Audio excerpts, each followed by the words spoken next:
Una vez más nos encontramos en esta sesión académica, que pues todos los conocimientos hay que estar a la vanguardia de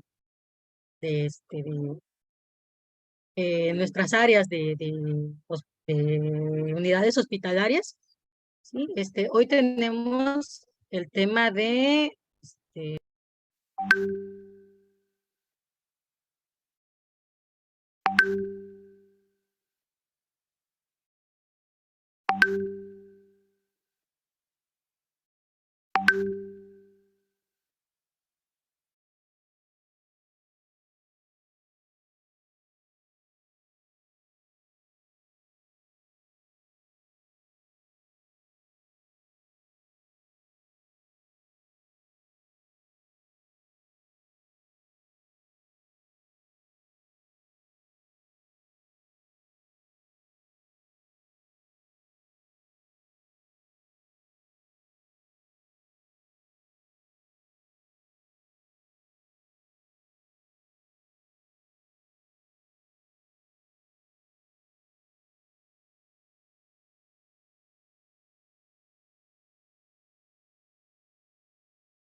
¿Sabe qué pasó?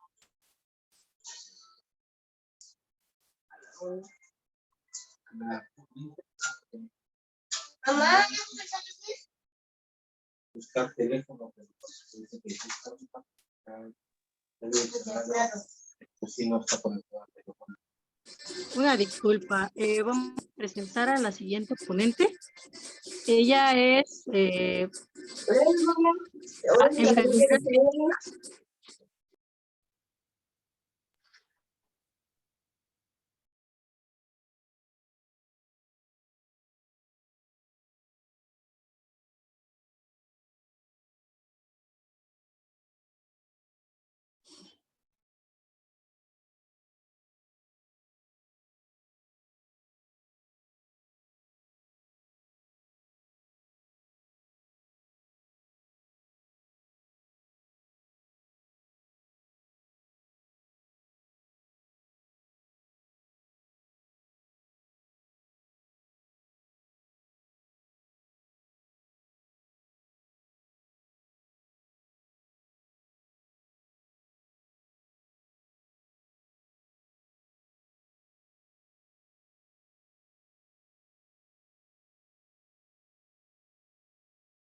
Cruz Padilla. Ella es jefe en el trabajo práctico de la Cátedra de Enfermería de Alto Riesgo en la Escuela de Enfermería Universidad Nacional de Tucumán, al igual que es secretaria general filial Tucumán del SAESI, la Sociedad Argentina de Enfermería en Cuidados Intensivos, el cual nos va a abordar el tema de el abordaje en urgencias. Le dejo la palabra a enfermera, licenciada, especialista. ¿qué tal? ¿Cómo están? Muy buenas tardes. Un gusto saludarlos a todos. Vamos a empezar entonces compartiendo pantallas y empezamos con la ponencia. Ustedes me confirman, por favor, que se está compartiendo.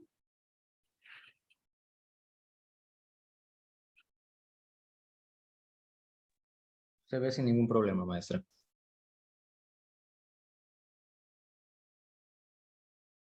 Perfecto. Bueno, muy buenas tardes a todos. Como me habían presentado, mi nombre es María Eugenia. Soy de Argentina, actualmente me desempeño en el Hospital Padilla, acá en la provincia de Tucumán.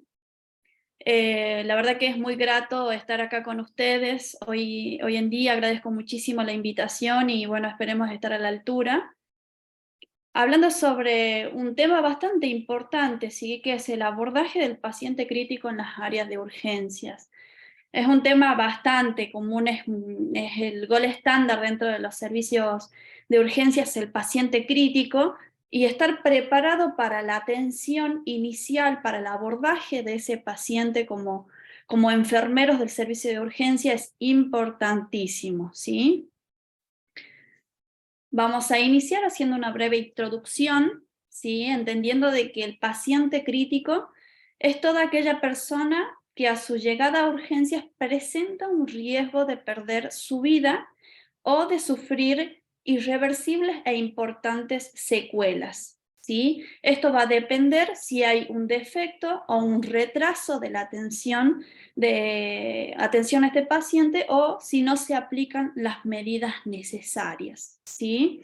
Dentro de las patologías más prevalentes dentro de los servicios de urgencias, tenemos que suelen poner en riesgo la vida del paciente, tenemos los infartos agudos de miocardio, tenemos las cetoacidosis diabéticas, el ACV isquémico y o hemorrágico, ¿sí? Las paradas cardiorrespiratorias de diferentes causas, los politraumatismos que representan la mayoría de las causas de ingreso a las áreas de emergencias. Y para esto me parecía un poquito importante hacer hincapié en lo que es el traumatismo y en lo que conlleva, ¿sí? Se determina que el traumatismo severo es una de las principales causas de muerte en las personas menores de 40 años, ¿sí? En donde la etiología, ¿sí? En las personas menores de 20 años son los incidentes o accidentes de tránsito y las heridas de arma de fuego, heridas de arma blanca. Y en las personas que tienen 80 años o más, la etiología del traumatismo severo se daría por atropellos en la vía pública o caídas domésticas o fuera de su casa, ¿sí? Globalmente, dicen que la mitad de las muertes se producen antes de la hospitalización del paciente, ¿sí?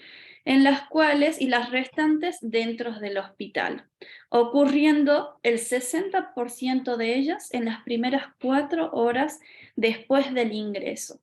Y es acá, me parecía muy importante que hablemos de estos números, teniendo en cuenta de que el 60% de los pacientes que ingresan con traumatismo grave suelen fallecer en las primeras 4 horas desde el ingreso al hospital, ¿sí? En donde nosotros sabemos que las primeras horas de los pacientes politraumatizados son cruciales, ¿sí? Y así también de todas las otras patologías emergentes.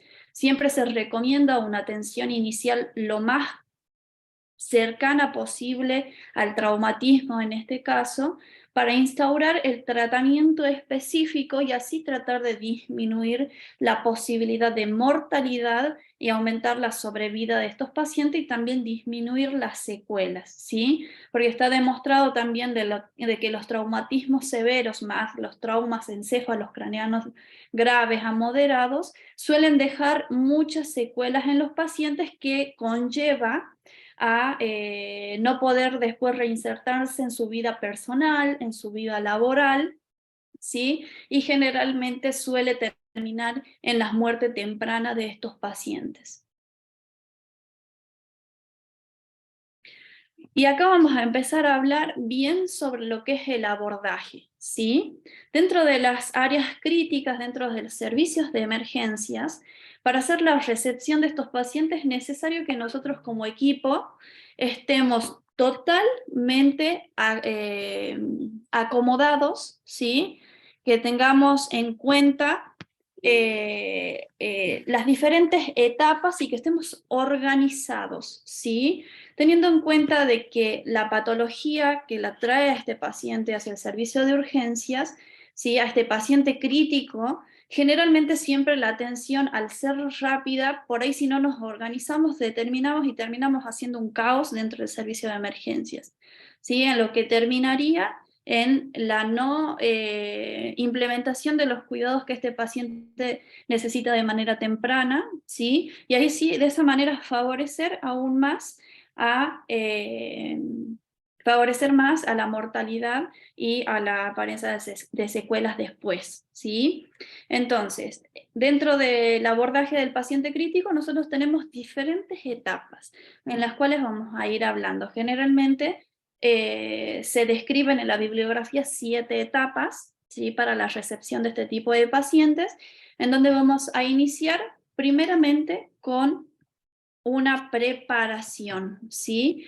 La preparación. ¿Y a qué hace alusión la preparación? Principalmente hay que establecer un área de reanimación, ¿sí? Nosotros acá en Argentina tenemos el número de emergencias, ¿sí? Que es el 911.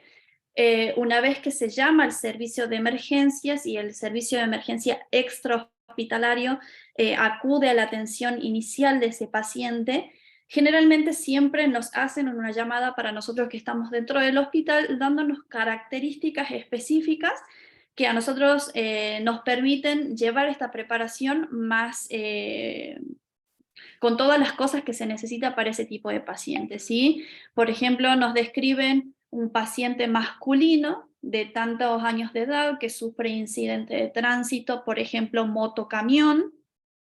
Él iba en la moto, en la cual su acompañante fallece. A nosotros eso nos hace pensar ya que la cinemática de ese trauma, ¿sí? Es bastante grave, entonces nuestro paciente, el paciente que nos va a llegar al servicio, puede presentar lesiones, ¿sí? Que puedan comprometer su vida.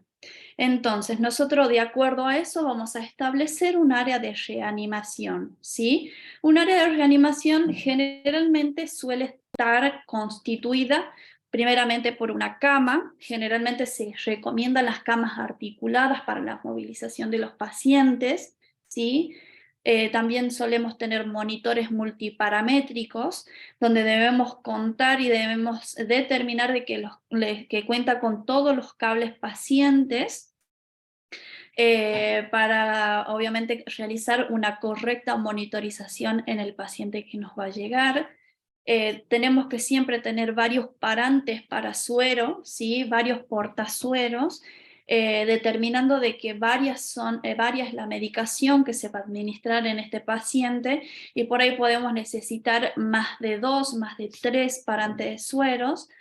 Necesitamos bombas de infusión continua, donde nosotros podamos determinar que esa bomba de infusión continua previo al ingreso de nuestro paciente está funcionando correctamente, que funciona sin batería, ¿sí? Porque generalmente estos pacientes son trasladados al centro de imágenes, ¿sí? Para la realización de una imagen y aportar a su diagnóstico. Entonces necesitamos, y el paciente requiere la administración de drogas como por ejemplo ginotrópicos positivos como noradrenalina.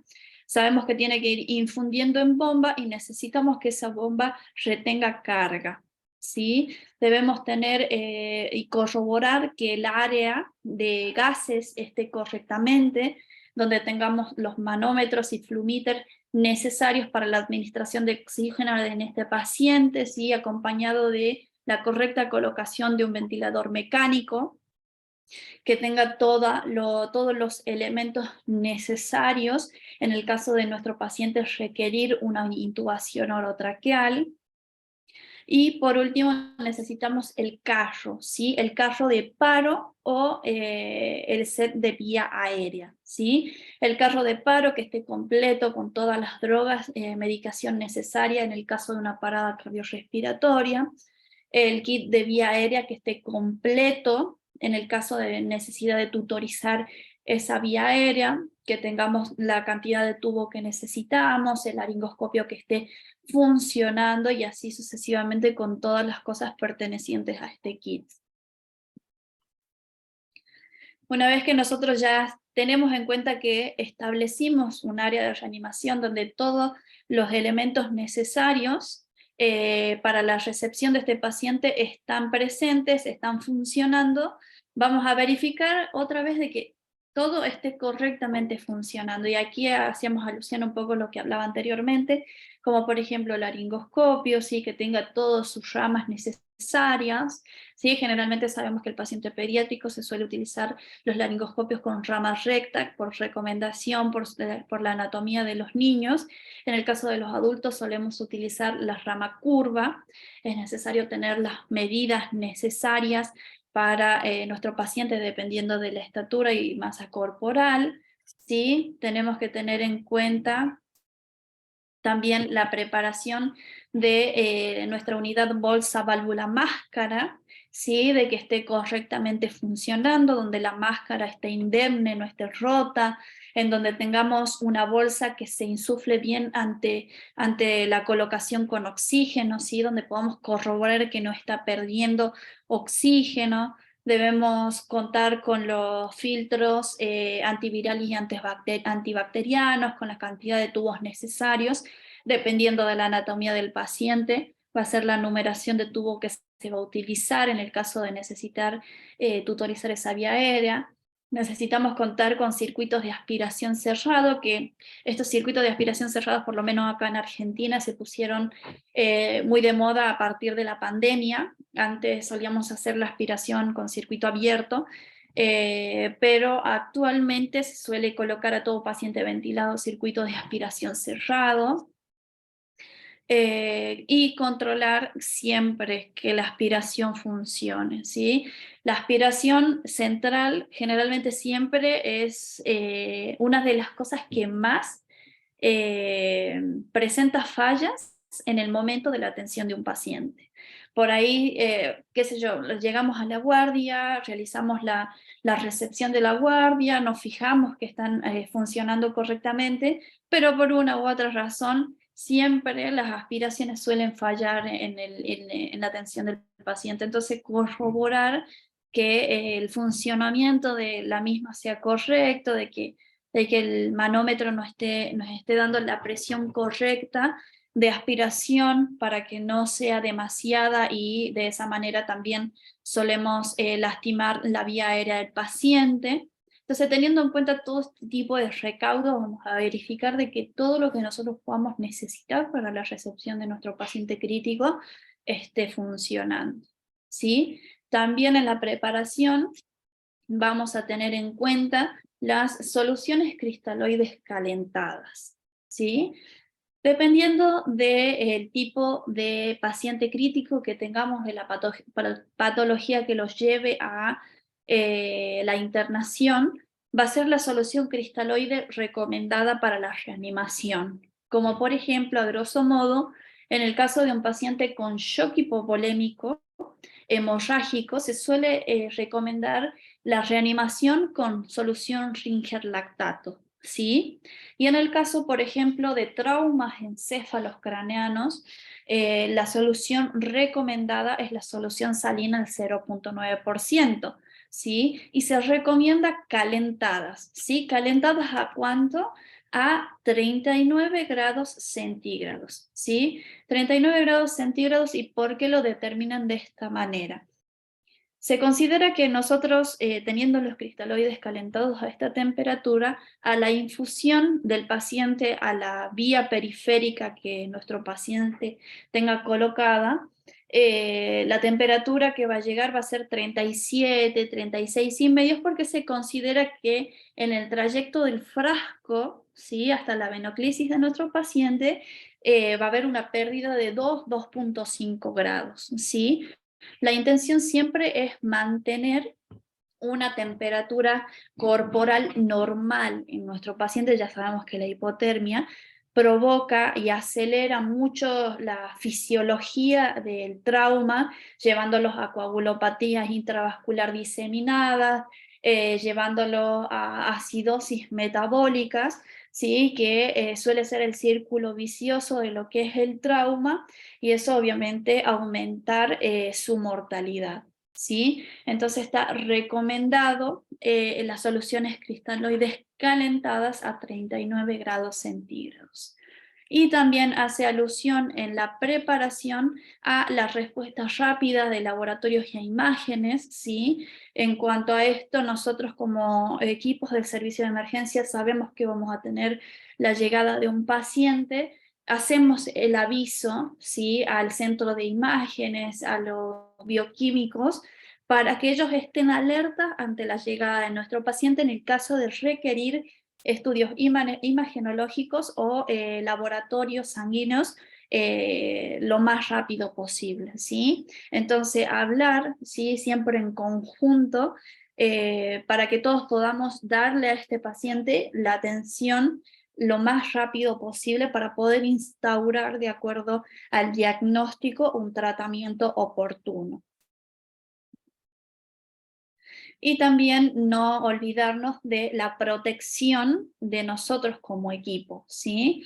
Obviamente nosotros sabemos del paciente muy poco, no sabemos por ahí si este paciente ha estado en contacto con con algún familiar que sea, por ejemplo, compatible con COVID-19.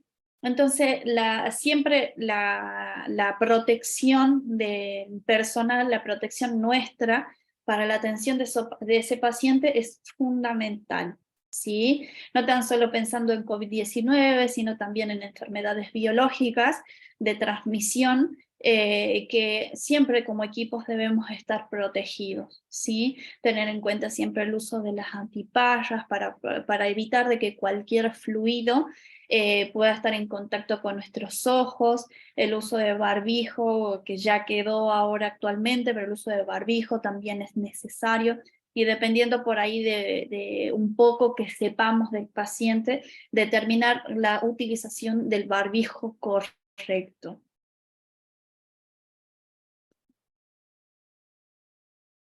Bien, ya hicimos la preparación de nuestra área para la recepción de nuestro paciente, ¿sí?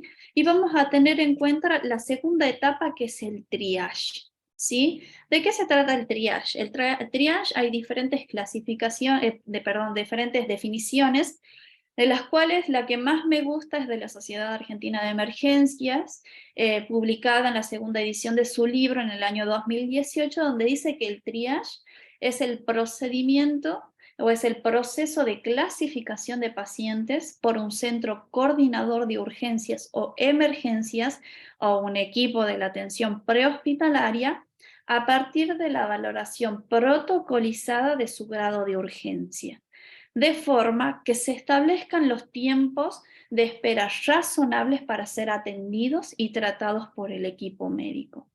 Y después tenemos otra definición que es de la Sociedad Argentina de Terapia Intensiva, que dice que el triage es el ordenar por prioridad de atención a los pacientes de acuerdo a las necesidades para su tratamiento y ordenamiento de los recursos disponibles para proveerles de tratamiento adecuado, ¿sí? Entonces quedamos en conjunto de que es un sistema de clasificación que ordena por prioridad con el objetivo de brindarle la atención lo más rápido posible de acuerdo a su patología en el tiempo que debe ser por parte del equipo médico, ¿sí? Para la instalación de la atención por parte del equipo médico y también del proveerles de un tratamiento adecuado.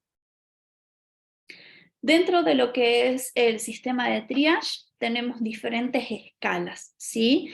Que fueron creadas para la evaluación fisiológica, viendo la severidad de las lesiones anatómicas y la probabilidad de sobrevida de la población de la víctima de un trauma. El triage puede clasificarse en prehospitalario y hospitalario, ¿sí? Hoy eventualmente vamos a hablar solo de los hospitalarios y principalmente de dos, que me parecía lindo hablarles, que nosotros los usamos acá en Argentina y lo usamos en mi hospital, ¿sí? Primeramente, el triage de Manchester. El triage de Manchester dice que es un método de clasificación, ¿sí?, de los pacientes priorizando la gravedad y la urgencia de los casos, ¿sí? Realiza una respiración rápida, una evaluación rápida de la vía aérea, de la ventilación de ese paciente, de la circulación mediante el control de las constantes vitales, el control de la tensión arterial, frecuencia cardíaca. Realiza una anamnesis dirigida, es una anamnesis específica, ¿sí?, oportuna e inmediata, con el objetivo principal de determinar la causa inicial de la consulta, ¿sí? Y suele asignar, después de haber recabado todos estos datos, asignar un área, box o sala de este paciente para el tratamiento dentro del servicio de emergencia según su prioridad, ¿sí? Este tipo de triage es el que nosotros usamos en nuestro hospital. Nosotros tenemos un servicio de triage en el servicio de emergencia a las 24 horas, donde está liderado por un enfermero. El enfermero hace la valoración de este paciente, como habíamos hablado acá un poquito, mediante las constantes vitales, haciendo una anamnesis dirigida, y lo asigna de acuerdo a la prioridad que presenta ese paciente, hacia qué sector del servicio de emergencia va a ir, ¿sí? Nosotros dentro de nuestro servicio de emergencia tenemos el área de shock room, donde se realiza la atención de los pacientes emergentes y urgentes, y una sala de internación abreviada, donde se suele hacer la atención de los pacientes que no presentan prioridad para la atención, pero que sí necesitan una atención por determinados síntomas y demás, pero que no determinan urgencia o emergencias, ¿sí? Entonces, el triage de Manchester, decíamos que era un método de clasificación, suele tener entre 5 a 6 ítems, ¿sí? En donde el color rojo sabemos que necesita una atención inmediata, el color naranja necesita una atención entre 10 y 15 minutos, y el color amarillo que puede esperar hasta un tiempo de atención de 60 minutos. Generalmente estos tres tipos de pacientes son los que nosotros recibimos en el área de shock room, ¿sí? En el servicio de emergencias y urgencias. Y después tenemos las urgencias menores o los pacientes sin urgencias, que son el color verde y el azul, y por último está el color blanco, que hace alusión a los pacientes fallecidos, ¿sí? Entonces en nuestro servicio de emergencia nosotros podemos tener pacientes en los cuales requieran atención inmediata o puedan requerir atención hasta un tiempo máximo de 60 minutos, teniendo en cuenta que nuestro paciente en el momento inicial suele tener una categorización de triage, pero eso no significa que hasta la externación de nuestro paciente esto va a continuar igual, sino que dependiendo de la patología, de la evolución de su patología, este paciente puede ingresar con una categoría 3, y después al cabo de unos minutos evolucionar a una categoría 2, una categoría 1, que eso significa que necesita una atención obviamente mucho más rápida por parte del equipo del servicio de emergencias. Y después tenemos otro tipo de triage, ¿sí? Que es el triage de CRAMS. CRAMS es un método simple de triage para las víctimas de trauma y en general, ¿sí? Este tipo de triage nosotros lo solemos utilizar en nuestro shock room, ¿sí? Para evaluar de manera continua a nuestros pacientes críticos que nos ingresan al servicio, ¿sí? El acrónimo CRAMS está basado en los componentes que evalúa, principalmente la circulación, la respiración, el abdomen y tórax, motor y lenguaje, ¿sí? CRAMS en circulación, por ejemplo, vemos si ese paciente presenta relleno capilar normal, presión arterial sistólica mayor a 100 milímetros de mercurio, es asignado los 2 puntos, ¿sí? En el caso del relleno ausente y presión arterial sistólica menor a 60, significa 0 puntos. Cuanto más alto sea el puntaje que presenta, ¿sí? Tenemos la posibilidad de que el trauma que presenta sea leve, ¿sí? Si el trauma leve se va a puntuar cuando es mayor o igual a 9, y en el caso de tener, por ejemplo, una puntuación igual o menor a 8, consideramos que nuestro paciente está ante un trauma grave, ¿sí? En donde la atención debe ser prioritaria, la instauración del tratamiento también, y obviamente el control de la reanimación guiadas por objetivos tiene que estar obviamente más instaurada en este tipo de pacientes. Muy bien. Viendo entonces lo que es la preparación, viendo triage, vamos a pasar a la valoración inicial y resucitación, ¿sí? Que es un eje, que es el eje fundamental de esta ponencia. En donde nosotros en la valoración inicial y resucitación vamos a tener en cuenta y nos vamos a guiar por este tipo de siglas, ¿sí? Que el ABCDE ya lo conocemos para la atención inicial del trauma, ¿sí? O la atención inicial del paciente crítico en el servicio de urgencias, y se le suma una letra en el principio, que es la X, que hace alusión a las patologías, ¿sí? A un trauma que presente hemorragia exsanguinante, ¿sí? En donde en primera instancia se debe hacer el control de este tipo de hemorragias, porque nos va a llevar al fallecimiento de nuestro paciente, ¿sí? Entonces, con el control de hemorragias realizado, vamos a empezar, ¿sí? Con A, que es comprobar la vía aérea y el control de la columna cervical, ¿sí? En cuanto a este paso, vamos a tener en cuenta la apertura de la vía aérea, ¿sí? La aspiración de las secreciones, y la apertura de la vía aérea nosotros las podemos hacer de acuerdo a dos maniobras, ¿sí? La apertura de la vía aérea o la permeabilización de la vía aérea puede ser por maniobras o con la utilización de dispositivos supraglóticos, ¿bien? En el caso de las maniobras tenemos, por ejemplo, la maniobra frente-mentón, que está aconsejado en aquellos pacientes que no tengan traumatismo, ¿sí? Ningún tipo de traumatismo.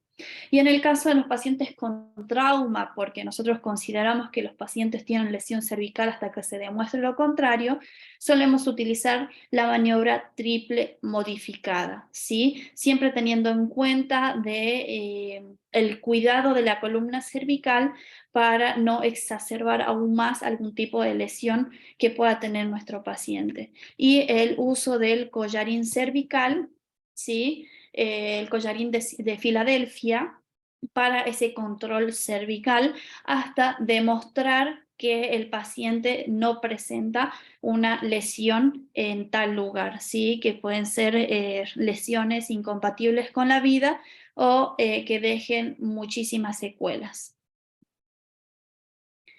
En cuanto a la vía aérea, sí, nosotros vamos a realizar la permeabilización de esa vía aérea, y si consideramos que nuestro paciente tiene evaluando la escala de coma de Glasgow, tiene una puntuación de 8 o menor, vamos a proceder a asegurar la vía aérea, ¿sí?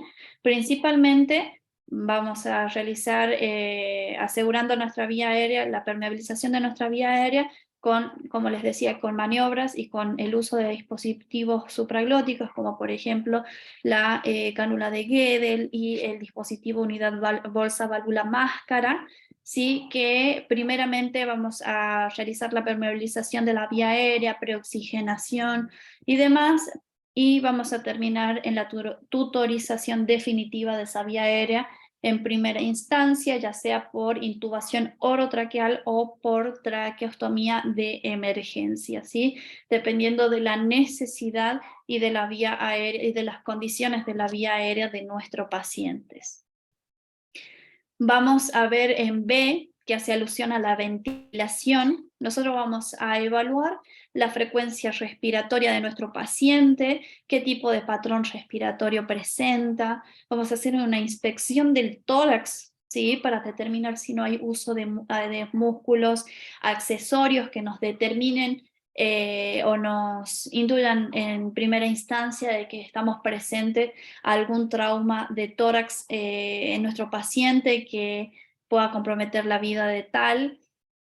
Vamos a controlar la saturación de oxígeno, ¿sí? En el caso de presentar en un paciente que no tenga enfermedades pulmonares crónicas, que suelen presentar saturaciones por debajo de 92%, se recomienda la administración de oxígeno dependiendo del dispositivo que sea más acorde para nuestro paciente, ¿sí? y determinar y evaluar de manera constante la mecánica respiratoria de nuestro paciente, inspeccionar el tórax, auscultar ese tórax para determinar si no hay ruidos agregados que nos hagan alusión a algún tipo de trauma, teniendo en cuenta, por ejemplo, que el neumotórax a tensión va a presentar a la percusión hipersonoridad en el tórax, en donde va a haber silencio total en ese campo pulmonar que está comprometido. Entonces hay varios signos y síntomas, signos principalmente que nosotros podemos ver en nuestros pacientes a la inspección, que nos puedan determinar o que nos puedan llevar hacia un diagnóstico presunto de trauma, ¿sí? Y a la posterior solución y obviamente tratamiento, ¿sí? En cuanto a la C, hace alusión a la circulación, ¿sí? Y al control de las hemorragias, ¿bien? Hace alusión al control del pulso, hace alusión al control del relleno capilar, hace alusión al controlar y determinar cómo está el color y la turgencia de la piel de nuestro paciente, ¿sí? Vamos a determinar constantes vitales como la frecuencia cardíaca, vamos a determinar también la tensión arterial, que obvio nos haga determinar si estamos presentes, por ejemplo, un paciente con shock, teniendo en cuenta que un paciente con shock hipovolémico, por ejemplo, se caracteriza por frecuencias cardíacas elevadas y tensiones arteriales disminuidas, con tensiones arteriales sistólicas por debajo de 90 milímetros de mercurio. Por ejemplo, en el trauma raquimedular suele presentarse bradicardia acompañado de hipotensión.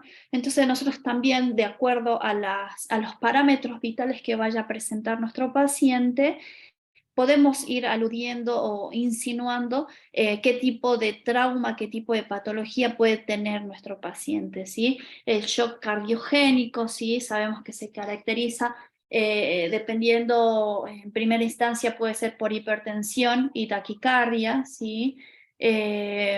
Hasta después llegar al shock propiamente dicho con la hipotensión y dependiendo del tipo de lesión que tenga en la lesión cardíaca que presente, puede presentar taquicardia o bradicardia. ¿Sí? En la circulación también hace alusión a la implementación de 2 accesos venosos periféricos, ¿sí? Eso es bueno aclararlo, que hace alusión a accesos venosos periféricos, ¿sí? De gran y grueso calibre, ¿sí? De corto y grueso calibre. Esto estamos hablando de un catéter número 14 o número 16, ¿sí? Para poder realizar una reanimación lo más correcta posible, ¿sí? Siempre nos recomiendan 2 accesos periféricos, ¿sí? En lo posible, uno en cada miembro superior, o en su defecto pueden ir los 2 en el mismo miembro superior, ¿sí? Entonces la colocación de la vía periférica también entra dentro de la circulación, teniendo en cuenta siempre esto, que los catéteres venosos utilizados deben ser de corto y grueso calibre, haciendo alusión, por ejemplo, a los catéteres números 14 o números 16. Y tener en cuenta de seguir en la búsqueda de hemorragias y cohibir aquellas hemorragias no importantes, como por ejemplo que pueden llevar en el caso de una fractura expuesta de miembro superior o miembro inferior, obviamente sin compromiso vascular. En el caso de algún scalp, también sabemos que los scalp son bastante sangrantes y que es necesario corregirlo, es necesario tomar una terapéutica rápida para cohibir el sangrado, que nos puede llevar a un tipo de shock, el shock hemorrágico severo, en donde la reanimación es mucho más copiosa con hemoderivados y en donde la mortalidad de nuestro paciente obviamente aumenta, ¿sí? Y en cuanto a la C, a la resucitación, hace alusión al uso, ¿sí? Primeramente de soluciones cristaloides calentados, como habíamos hablado, a 39 grados centígrados, y también el uso de hemoderivados en el caso de ser necesario, ¿sí? Como por ejemplo, yo lo dije ya bastantes veces, como el shock hipovolémico, hemorrágico, ¿sí? ¿Por qué lo hablo muchas veces? Porque es una de las patologías que se presenta, uno de los estados que se presenta en el paciente politraumatizado, aproximadamente entre un 80 u 85% de los casos, ¿sí? En sus diferentes categorizaciones, ya sea shock hipovolémico leve o moderado o grave, pero generalmente siempre suele estar presente, ¿sí? Entonces, siempre, ya de lo que venimos viendo, de la monitorización que venimos viendo y haciendo a nuestra paciente, determinar si es necesario, de acuerdo a los signos que presenten nuestro paciente, la administración de hemoderivados, ¿sí? Generalmente los shock hipovolémicos moderados y severos son los que requieren la administración de hemoderivados y no así los leves, ¿sí? Que se los puede por ahí controlar con la infusión de soluciones cristaloides calentadas. Y algo me parecía muy importante resaltar, que la reanimación, tanto con cristaloides y hemoderivados en nuestros pacientes, debe ser individualizada y guiada por objetivos, ¿sí? Durante mucho tiempo se habló de la reanimación del shock hipovolémico como una reanimación primeramente copiosa con cristaloides y posterior de una reanimación copiosa con cristaloides recién la implementación de los hemoderivados, pero eso ha arrojado muchos resultados negativos para este tipo de pacientes, como por ejemplo sumar a la coagulopatía intravascular diseminada, que es propia fisiopatológicamente del trauma, sumar a la acidosis, sumar a la hipotermia en el caso de que no hayan sido calentados.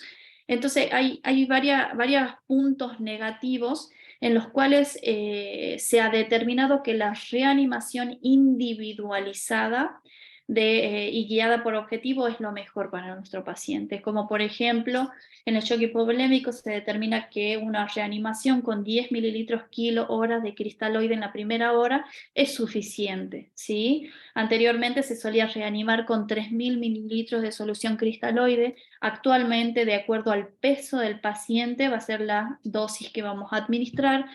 Por ejemplo, en un paciente de 70 kilos, administrar solo 700 mililitros de solución cristaloide calentada, e ir evaluando, ¿sí?, la respuesta de nuestros pacientes y ver cuán lejos estamos de nuestros objetivos, ¿sí? Que ya más adelante vamos a hablar cuáles son los objetivos a esperar, ¿sí?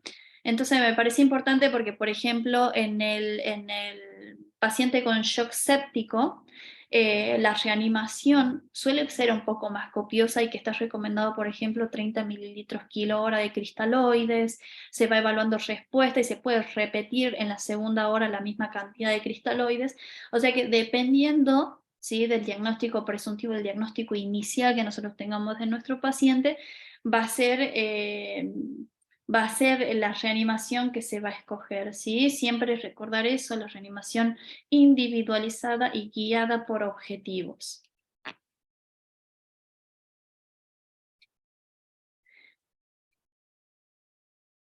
En cuanto a la letra D, ¿sí?, hace alusión al déficit neurológico.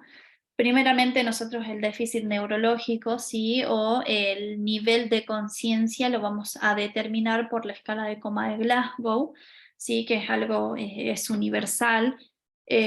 Vamos a determinar y evaluar 3 tipos de respuestas: la respuesta ocular, la respuesta verbal y la respuesta motora.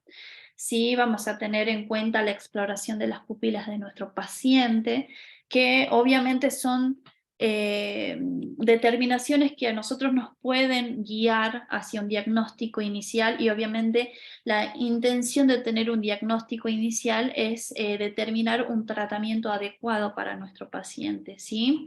Entonces, de acuerdo a la valoración neurológica, sabemos que un paciente que presenta menor de una puntuación menor a 8, igual o menor a 8, necesita la tutorización de la vía aérea porque ya no puede defender propiamente su vía aérea, ¿sí? Es necesario hacer una exploración de las pupilas, teniendo en cuenta, por ejemplo, que una anisocoria hace alusión a una lesión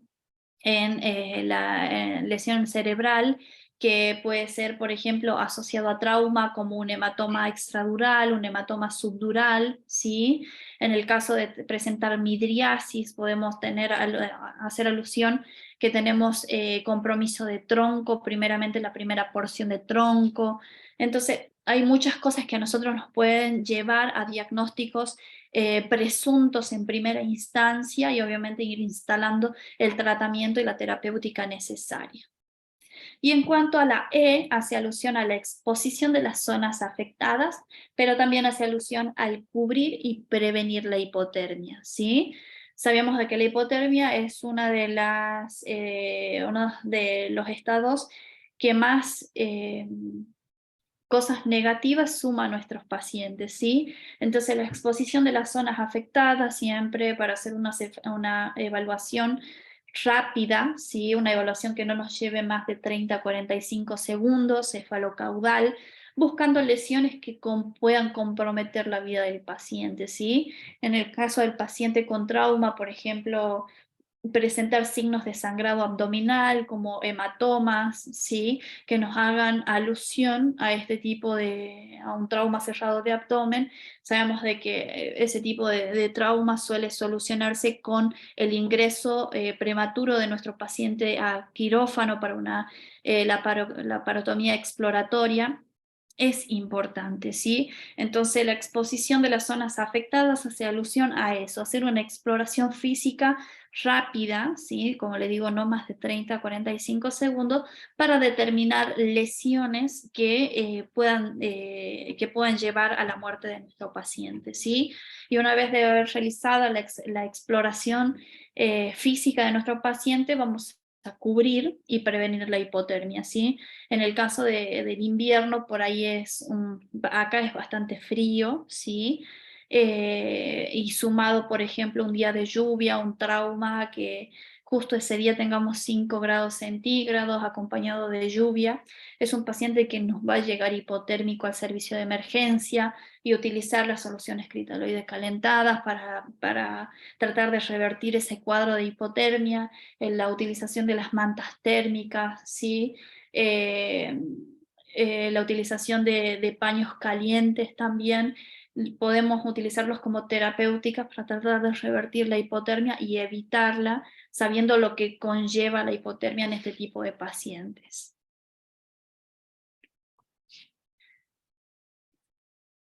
Bien, ya viendo la valoración inicial y la resucitación, ¿sí? Vamos a pasar a los adjuntos de la valoración primaria. Bien, en cuanto a nosotros a nuestro paciente hayamos hecho la valoración inicial con el control de la vía aérea, que esté resuelta la ventilación de ese paciente, en donde la circulación, en donde se haya colocado los accesos venosos periféricos, y en el caso de haber presentado algún signo vital alterado, haber tomado alguna conducta para llevarlo a la normalidad o a lo que se necesita. En el caso del shock hipovolémico no se recomienda más de 65 a 70 milímetros de mercurio de TAM, ¿sí? Para tratar de garantizar la perfusión a los órganos nobles y evitar, en el caso de TAM un poquito más altas, el sangrado, ¿sí? De evitar o perpetuar aún más el sangrado, ¿sí? En el caso de nosotros ya haber instaurado esta evaluación primaria, en donde nuestro paciente ya esté un poco más estable, vamos a iniciar nuevamente, ¿sí? Una monitorización completa de nuestro paciente. Esta monitorización debe ser continua, en donde nosotros podamos ir llevando la curva de los constantes vitales de nuestros pacientes para determinar, en el caso de la reanimación, si está siendo respondedor o no a la reanimación nuestro paciente, ¿sí? Hace un tiempo se empezó a hablar dentro de los servicios de emergencia el uso de la capnografía, ¿sí? El uso de la capnografía como parámetro de reanimación para determinar si si nuestro paciente está siendo respondedor o no a la reanimación. En el caso de la resucitación cardiopulmonar, para determinar si la reanimación está siendo eficaz, ¿sí? Está haciendo una reanimación de calidad. se lo suele recomendar bastante, ¿sí? No tan solo para la valoración y para la atención inicial de nuestro paciente crítico, sino también después para el seguimiento y posteriormente en las unidades de terapias intensivas, ¿sí? En el caso de no tener capnografía, por ahí nos permite, por ahí podemos utilizar gases en sangre, ¿sí? En donde podemos determinar los parámetros ventilatorios, O2, CO2, podemos ver el lactato, ¿sí? Sí, cuál es el valor en el cual un lactato mayor a 2 nos puede determinar que la reanimación, nos falta todavía reanimación en el paciente, ¿sí? En el caso de un trauma. En el caso de tener un lactato normal podemos determinar que la reanimación está siendo fructífera, ¿sí? Determinar y visualizar los iones. En el caso de la reanimación sabemos que hay hemodilución y puede haber también, dependiendo de las soluciones utilizadas, ¿sí? La alteración de alguno de los iones, ¿sí? Entonces tener en cuenta de que nos sirve para valorar varias cosas, la gasometría arterial, en el caso de no tener la capnografía. Después, por ejemplo, hace alusión a la colocación de los catéteres urinarios y gástricos, ¿sí? Recién la colocación de los catéteres urinarios y gástricos, teniendo en cuenta, obviamente, el tipo de trauma que los contraindica, ¿sí? Por ejemplo, la colocación de un catéter nasogástrico está totalmente contraindicado en un paciente con trauma encefalocraneano, ¿sí? Porque nosotros todavía en la valoración inicial, en la parte inicial de su recepción, no podemos determinar si nuestro paciente tiene o no fractura en base de cráneo, ¿sí? Y la colocación de un catéter nasogástrico en un paciente con fractura de base de cráneo puede implicar el pasaje de la sonda nasogástrica hacia la bóveda craneal, ¿sí? Entonces tener en cuenta siempre que los pacientes con trauma encefalocraneano se suele hacer una colocación en primera instancia de un sondaje orogástrico, ¿sí? Para determinar si en etapas en etapas siguientes, si la lesión está o no está presente, ¿sí?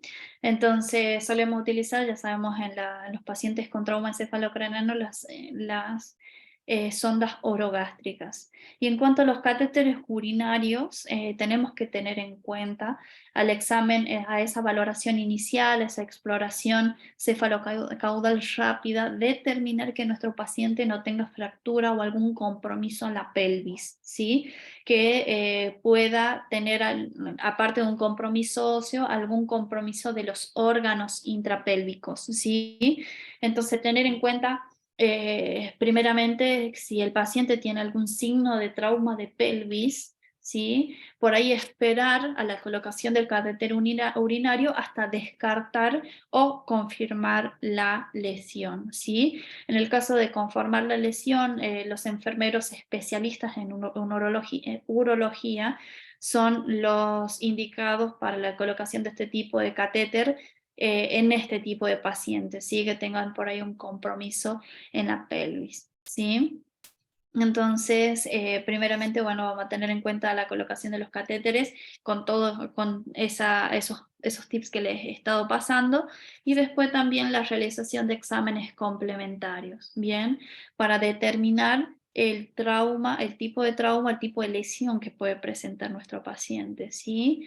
En el caso de exámenes complementarios podemos utilizar laboratorios, ¿sí? Para determinar si hay determinaciones que hayan salido fuera de lo normal, ¿sí? Que necesiten corrección, imágenes, ¿sí? En el caso pueden ser radiografías o tomografía, lo que esté al alcance en el centro donde se encuentren, o en última instancia la resonancia magnética nuclear.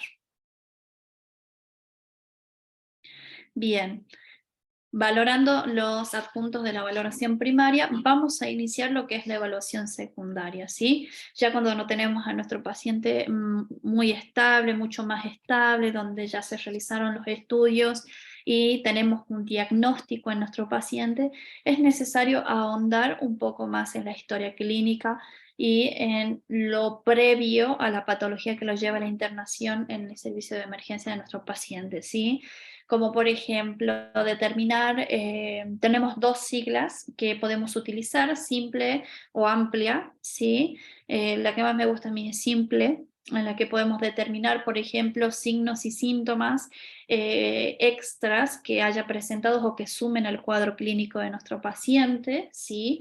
Por ejemplo, un paciente que nos ingresa por incidente de tránsito en la vía pública, moto que se cae de la moto sin causa externa, podemos hablar con la familia, entonces la familia nos refiere que previamente que él saliera de la casa en la moto, nuestro paciente presentaba, por ejemplo, disartria, dificultad para hablar, o hemiplegia que se acentuaba en un miembro superior nada más y que era algo leve, en el que había referido cefalea de varios días de evolución, en donde a nosotros nos pueden hacer incidir, ¿sí?, que nuestro paciente puede haber tenido una patología previa que lo lleva al incidente de tránsito, como por ejemplo se hace una tomografía, se determina un paciente, que nuestro paciente tenía un ACV hemorrágico, un ACV isquémico,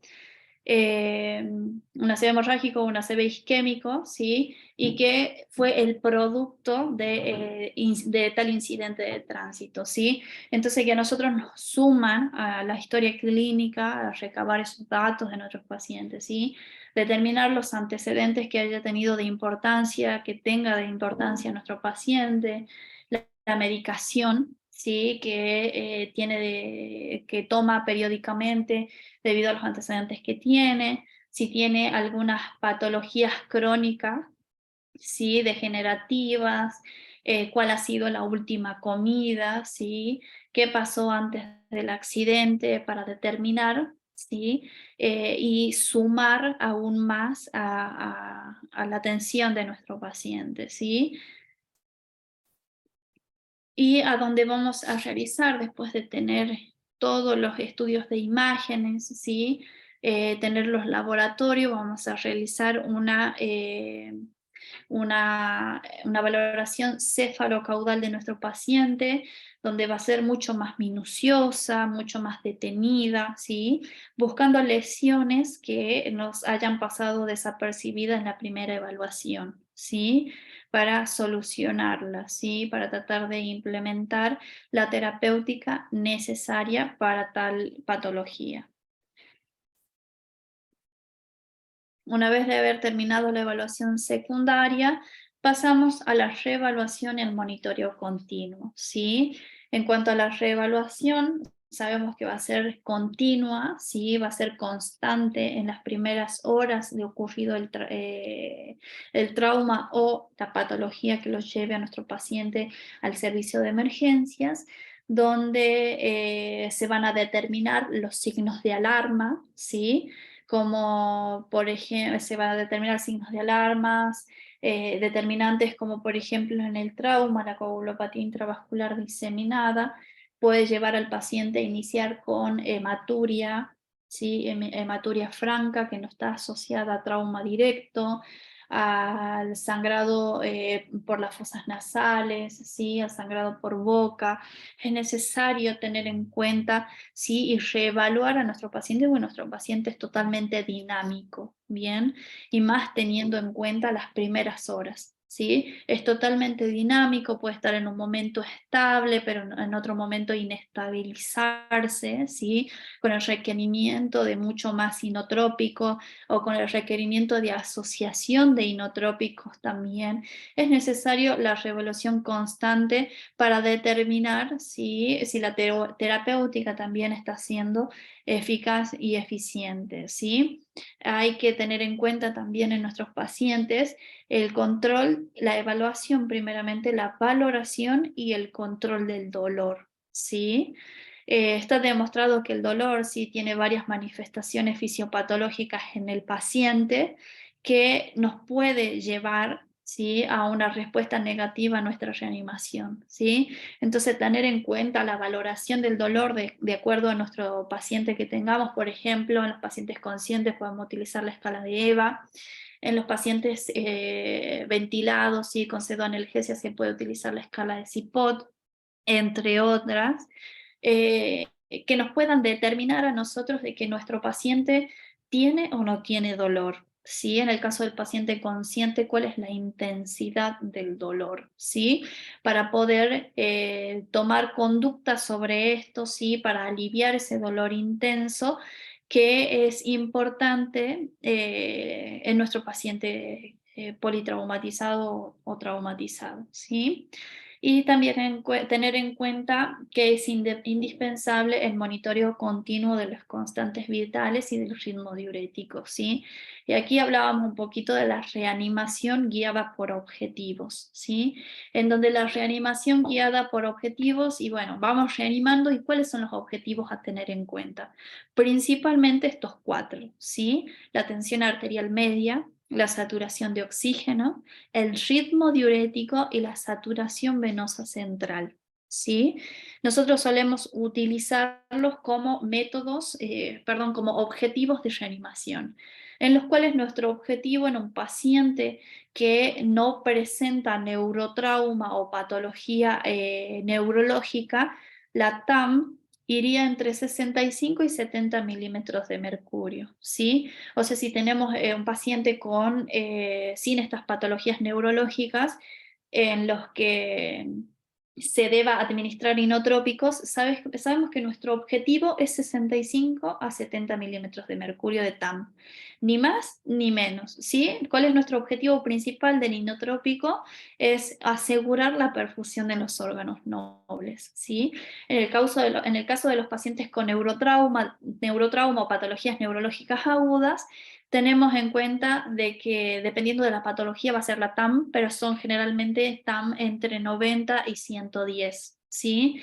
Entonces tener en cuenta esto, qué tipo de paciente tenemos, si tenemos un paciente con neurotrauma o alguna patología neurológica aguda, las TAM van a ser un poquito más elevadas, entre 90 a 110 dependiendo de la patología, y en el caso de los pacientes carentes de estas patologías neurológicas, una TAM entre 65 y 70 estaríamos genial, ¿sí?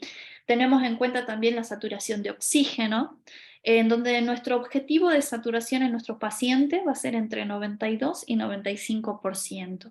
Ni más ni menos, ¿sí? Por ahí tenemos que erradicar un poco eso de que nuestros pacientes internados deben saturar el 100%, ¿sí? O sea que le vamos a administrar oxígeno hasta que nuestro paciente sature el 100%, y está totalmente desaconsejado, ¿sí? ¿Por qué? Porque hay mantener a un paciente con mucho oxígeno, ¿sí? Provocamos lo que es la intoxicación por oxígeno, ¿sí? Mantener un paciente con FiO2 por encima de 0,30 o 30% durante más de 2-3 horas, ¿sí? Los lleva a nuestros pacientes a intoxicación por oxígeno. La intoxicación por oxígeno tiene obviamente factores totalmente negativos, como por ejemplo la vasodilatación periférica, que lo lleva a disminución de la tensión arterial, y en el caso de nuestro paciente con inotrópico, mayor requerimiento de inotrópico, ¿sí? Entonces, evitar esa toxicidad por oxígeno, manteniendo saturaciones objetivos entre 92 y 95%, ¿sí? La elección del dispositivo para la administración de oxígeno que sea acorde a la FiO2 que necesita nuestro paciente para llegar a este objetivo de saturación, ¿sí? En cuanto al ritmo diurético, hace alusión de que una reanimación correcta estaríamos con un ritmo diurético entre 0,5 a 1 mililitro kilo hora, ¿sí?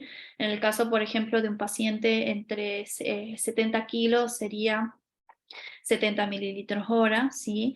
Entonces, a tener en cuenta esto del ritmo diurético. En cuanto a la reanimación, si por ejemplo un paciente que presenta alguna lesión neurológica y presenta un ritmo diurético mucho más elevado, tener en cuenta que esa poliuria, ¿sí?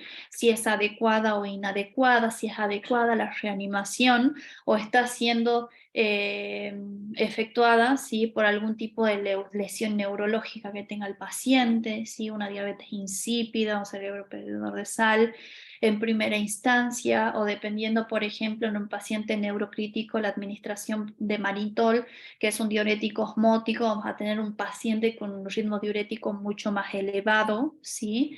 Entonces, tener en cuenta esto, de que la reanimación, la reanimación objetivo, o guiada por el objetivo en cuanto al ritmo diurético, sería un ritmo diurético objetivo entre 0.5 a 1 mililitro kilo hora. ¿Sí? Y en cuanto al cuarto valor que nosotros solemos tener en cuenta es a la saturación venosa central, ¿sí? A la saturación venosa de oxígeno, ¿sí? Para tener en cuenta que la saturación venosa de oxígeno lo que suele medir es perfusión, ¿bien? En cuanto sea mayor a 70 o entre 70, 75, 80, es un paciente, dependiendo de la bibliografía, entre 70 y 80, es un paciente que generalmente está normoperfundido, ¿sí? Eso nos habla de que la reanimación está haciendo, está llegando al objetivo, ¿sí? Que no nos estamos yendo por encima, como si nos denotaría una saturación venosa de oxígeno por encima de 80, o que nos estamos quedando corto cuando tenemos una saturación menor a 70%, ¿sí? Entonces, para regular la administración de la fluidoterapia o la reanimación que necesita nuestro paciente, una saturación venosa mayor a 70, entre 70 y 80% sería nuestro objetivo principal, ¿sí? Y bueno, el control de la analgesia en nuestro paciente es fundamental.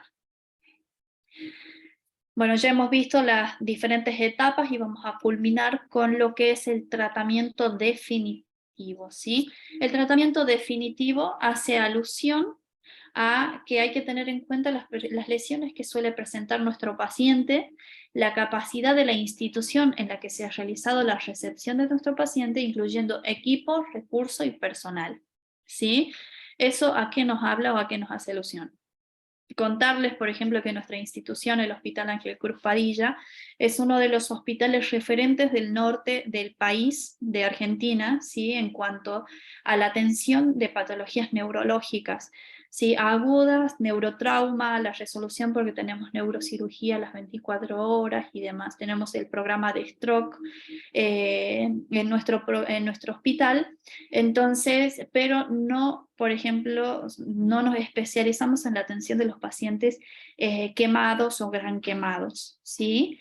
Nosotros tenemos otra institución, que es el Hospital Centro de Salud dentro de la provincia, que queda a un par de cuadras de nuestro hospital, en donde tienen el servicio y los profesionales y equipos especializados para la atención de este tipo de pacientes, ¿sí? En el caso de nosotros llegarnos un paciente quemado o gran quemado, se hace la atención inicial y si las condiciones son oportunas se realiza la derivación hacia el centro de referencia, que en este caso es el Hospital Centro de Salud. A eso hace alusión un poco este tratamiento definitivo, ¿sí?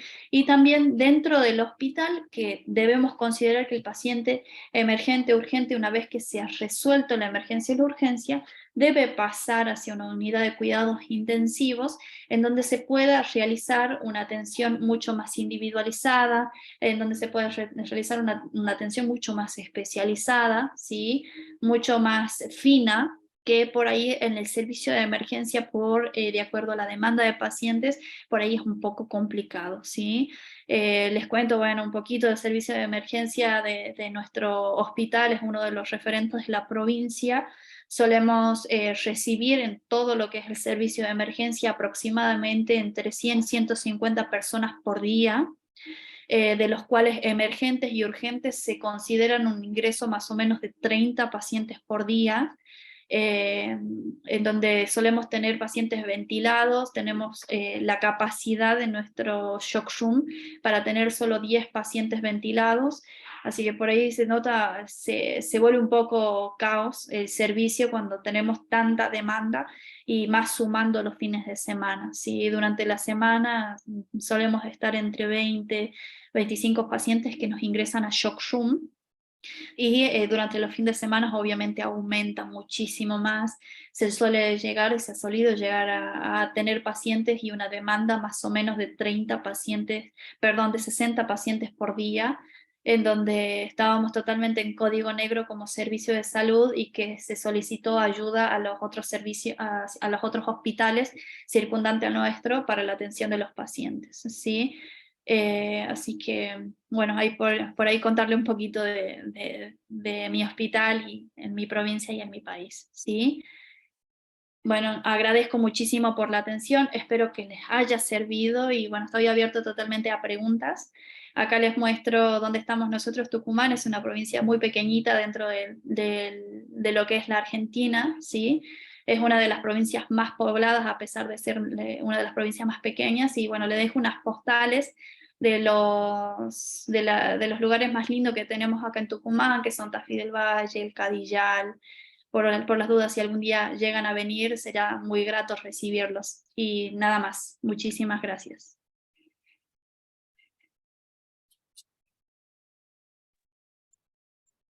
Muchísimas gracias a nuestra enfermera especialista, María Eugenia Álvarez Tolaba, si no me recuerdo. Así es.